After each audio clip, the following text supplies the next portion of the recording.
మనం హోటల్లో కూర్చొని టీ తాగినంత సులువుగా పబ్లిక్ ప్లేసుల్లో మహిళల్ని వేధించడం సర్వసాధారణమైపోయింది. దీనివలన విద్యార్థులకి మహిళలకి అభద్రతా భావనే కాకుండా వారు ఎంతో మానసిక వేదనకు గురవుతున్నారు. వారు తమ విద్యార్జన గాని ఉద్యోగ ధర్మాన్ని కానీ సక్రమంగా నిర్వహించలేకపోతున్నారు. ప్రపంచ పటంలోనే భారతదేశం సంస్కృతి సభ్యతకు మారుపేరు. అటువంటిది రోజు రోజుకి మంచి చెడు తేడా తెలియకుండా పెరుగుతున్న యువత ప్రపంచమంతా గర్వించదగ్గ మన సంస్కృతి సభ్యతను మంటగలిపి పాశ్చాత్యతను నరనరాన జీర్ణించుకుంటూ పెడదోవ పడుతున్నారు. మోడర్నైజేషన్, ఆధునీకరణ, అభివృద్ధి ఇవన్నీ మంచిదే. కానీ తల్లి చెల్లి భార్యకు కూడా తేడా తెలియకుండా చేస్తున్న ఈ విపత్కర పరిస్థితి ఎన్నో అనర్థాలకు మూల కారణం.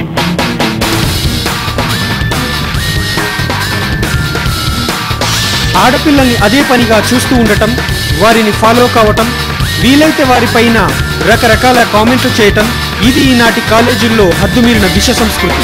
కాలేజీ స్టూడెంట్స్ చెప్తా ఉంటారు, వచ్చినప్పుడు అబ్బాయిల ముందుకు వచ్చి అమ్మాయిలను చాలా ఏడుస్తూ ఉంటారు. ఎంత కూర్చొని వాళ్ళపై వాడడం అవి ఇవి చేస్తూ ఉంటారు.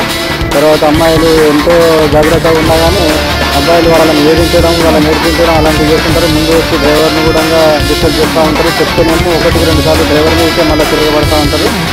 టీనేజ్లోకి వచ్చిన ప్రతి ఒక్కరికి ఈ టీజింగ్ ఓ కొత్త ప్రమాదం. చెప్పలేనన్ని ఊహలతో సతమతమయ్యే వయసుకి కాచుకొని ఉన్న ఎన్నో ప్రలోభాలు కొత్త ప్రమాదాలు సృష్టిస్తాయి. ఇక చెడు స్నేహాలు అలవాటైతే అంతే సంగతి.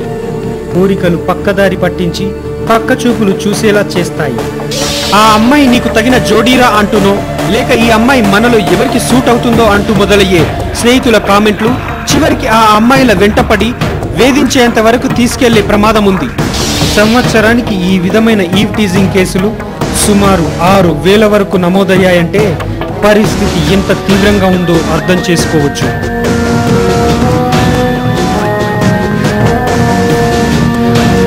దీక్షగా క్రమశిక్షణతో కొనసాగించవలసిన విద్యాభ్యాసం ఇలాంటి అవాంఛనీయ పరిస్థితుల వల్ల ఎంతగానో ప్రభావితమవుతోంది. ఫ్యాషన్ల మోజులో పడ్డ మన జనరేషన్ ఈవ్ టీజింగ్ కూడా అందులో ఒక భాగంగా డైలీ రొటీన్లో దానిని చేర్చుకొని పాడైపోతుంది. ఇక టీనేజ్ బాయ్స్ తమ ఈగో సాటిస్ఫై చేయడానికి అహాన్ని తృప్తిపరచుకోవడం కోసం ఆడపిల్లల్ని వేధించడం ఒక ప్రత్యేక కార్యక్రమంగా చేపట్టారు. హద్దుమీరిన ఆశ ఉద్రేకాన్ని పెంచుతుంది. అమ్మాయిల్ని వేధించడం నేర్పిస్తుంది. అమ్మాయిల్ని వెంటపడి మానసికంగా వేధించడం చాలా నేరం, చాలా నేరం. Take it easy